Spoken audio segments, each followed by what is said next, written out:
Seguinte, nessa aula a gente vai falar sobre o uso de pacotes e sobre abortar códigos. Então, começando sobre o que são os pacotes, né? Bom, o pacote ele é um tipo especial de arquivo do Matemática que contém as definições e especifica as regras para manipulação de símbolos e funções relevantes para um propósito específico. Então, os pacotes, eles em geral são adicionados ao Matemática e eles contêm símbolos e funções que vão executar determinadas tarefas. Isso pode ser muito útil e é uma característica muito boa do Matemática porque permite que você adicione funções a mais, né? Então, o Matemática, além dele já ser muito completo, ele pode ficar melhor ainda, né? Adicionando os pacotes para você ter funções extras para executar os mais diversos propósitos, né? E aí, então, quando você carrega esses pacotes para o Matemática, a gente tem que novos recursos ficam disponíveis. E, basicamente, tem vários tipos de pacotes, né? Em que eu destaquei aqui 4, né? No caso, os pacotes padrão do próprio Matemática, que são fornecidos e suportados por ele. Tem os pacotes extra, que são escritos por terceiros, né? Pacotes comerciais, que são desenvolvidos e vendidos independentemente, e pacotes de usuários, né?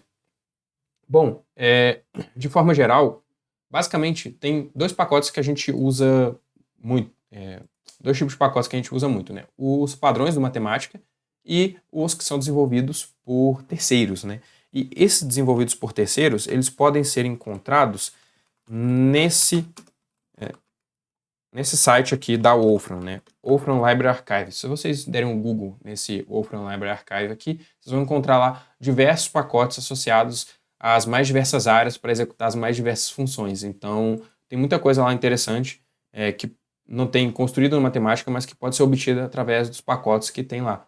Então, é uma mão na roda e a gente vai ver alguns pacotes aqui agora e mais para frente outros pacotes interessantes para a gente usar.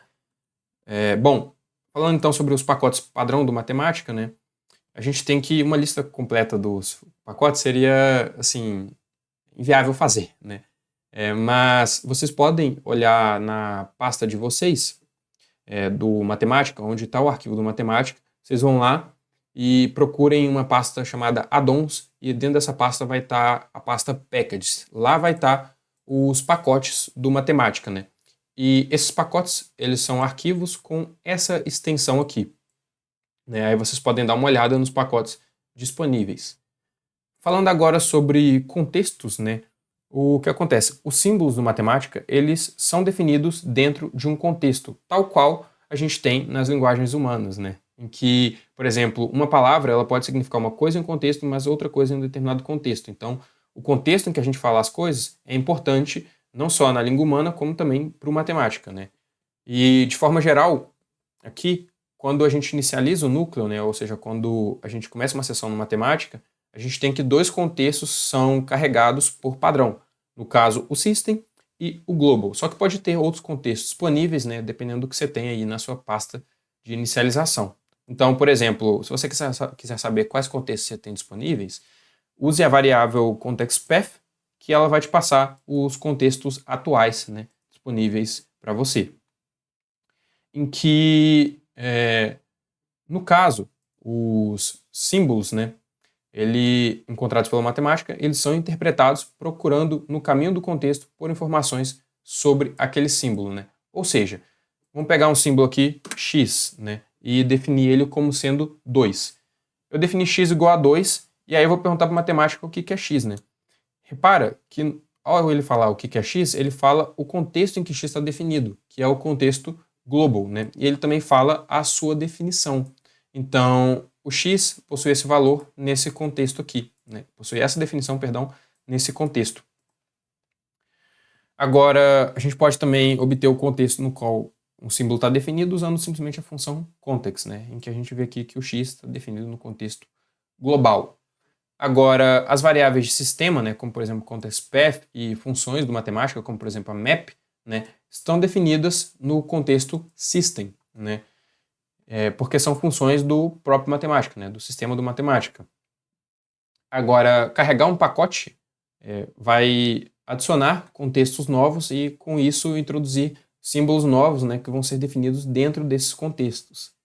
E agora talvez esteja um pouco mais claro o porquê que a gente usa a função clear, né, com o argumento global, né, porque isso aí vai limpar todos os símbolos definidos dentro do contexto global, né, que são, em geral, o lugar em que os símbolos vão ser armazenados, né, porque, repara, quando a gente define um novo símbolo x, ele é armazenado em que lugar? No contexto global.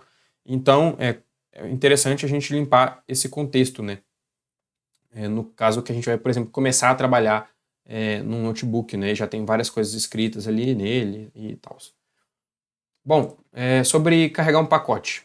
A melhor forma de fazer isso é usando a função needs, né, em que eu pedi aqui a ajuda do matemática para saber o que é a função needs, né, e tá aqui, ele carregou a função de ajuda, né, e tá aqui, mas basicamente o que vocês precisam saber é o seguinte, né, a função needs, ela vai carregar o pacote para dentro da sua seção do matemática. Então, aqui, ó, por exemplo, e qual que é a sintaxe para isso, né? Aspas duplas e aspa invertida e o nome do pacote, né? Para o caso em que isso daqui é um pacote do sistema do matemática, né? Então, a matemática vai lá na pasta de pacotes dele, vai procurar a pasta chamada Variational Methods e vai carregar aqui para essa seção do matemática, né? E com isso vai carregar então tudo que tiver nesse pacote. E aí eu não só chamei esse pacote Variational Methods, como eu chamei outros pacotes aqui, por exemplo, Numerical Calculus e Fourier Series, né? Então, carregando esses pacotes, a gente tem que novos símbolos foram introduzidos, né, e que estão definidos no contexto desse pacote. Tanto é que, se a gente chamar agora Context Path, a gente vai ver que tem novos contextos disponíveis para a gente, como Fourier Series, Numerical Calculus e Variational Methods.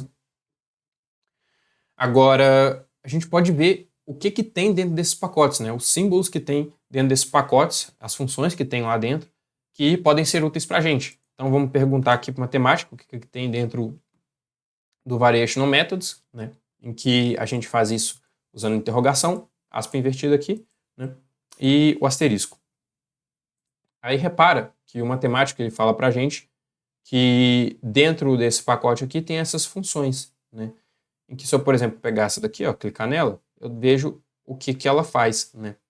No caso, essa função Euler Equations, né, vai retornar a equação diferencial de Euler-Lagrange obedecida pela função u de x, né? Ou seja, vai pegar a equação de Euler-Lagrange associada à função u de x, né? Então, basicamente, isso daqui que essa função vai fazer, né? E tá aqui a definição completinha, né? Também tem outros casos de uso dela. E, enfim, o ponto é que agora a gente tem disponível a função Euler Equations, que a gente não tinha anteriormente. A gente precisaria construir uma função Euler Equations, só que com os pacotes a gente simplesmente carrega as novas funções e já pode usar elas, né? Então isso facilita muito. Agora, por exemplo, no Numerical Calculus, a gente tem outras funções definidas aqui, por exemplo, a n-resíduo. Aqui, ó, a gente tem essa definição, né, que vai me dar, vai encontrar numericamente o resíduo dessa expressão aqui, né, próximo do ponto z igual a z0, né, em que resíduo aqui no caso está relacionado, né, ao cálculo complexo, né, e enfim. A gente pode também obter informações mais detalhadas de uma função usando as duas interrogações, né, como eu mencionei numa das primeiras aulas. E aqui a gente tem mais informações sobre essa função aqui, né. Agora vamos falar sobre abortar código, né. O que acontece? Às vezes é necessário a gente abortar uma avaliação, porque ela vai demorar demais e a gente escreveu alguma coisa errado, né. Por exemplo aqui, ó, eu estou pedindo para a matemática gerar uma tabela, né, com os números de 1 até 1 bilhão e pedindo os números primos associados, né, a cada entrada, né? Então, estou pedindo o primo 1, primo 2, primo 3 até o primo 1 bilhão, né? Só que isso vai demorar muito, né? Então, se o matemática conseguir fazer, né? Detalhe, se o matemática conseguir fazer, se o meu PC aqui conseguir fazer. Então, nesse caso, é mais interessante eu abortar e procurar uma forma mais inteligente de obter isso daqui, né?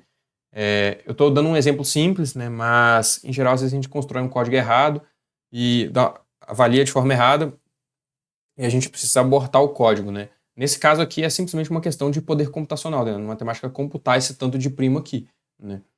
Mas tem casos que realmente tem erros e que a gente, por exemplo, entrou num loop infinito e aí pode ser necessário a gente abortar, né? Porque, por exemplo, o primo de 1 até 1 milhão, né? A matemática faz, né? Aqui demora um pouquinho, mas ele faz, diferentemente do 1 bilhão aqui no meu PC que ia demorar mais.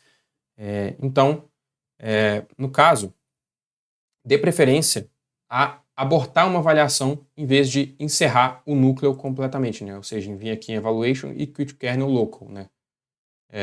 Porque em geral é melhor você simplesmente abortar a avaliação vindo aqui na célula, selecionando ela, Evaluation, abort Evaluation, né? Ou simplesmente clicando em Alt ponto, né? Porque é melhor fazer isso do que dar chance à matemática ter uma falha e resetar e fechar, né? E você perder o trabalho que você fez, né? E às vezes por acaso você não salvou. Aí só comentando nesse caso aqui, repara que o matemático então me deu a saída, né? Com os números primos, né? De 1 até 1 milhão, né? Associados.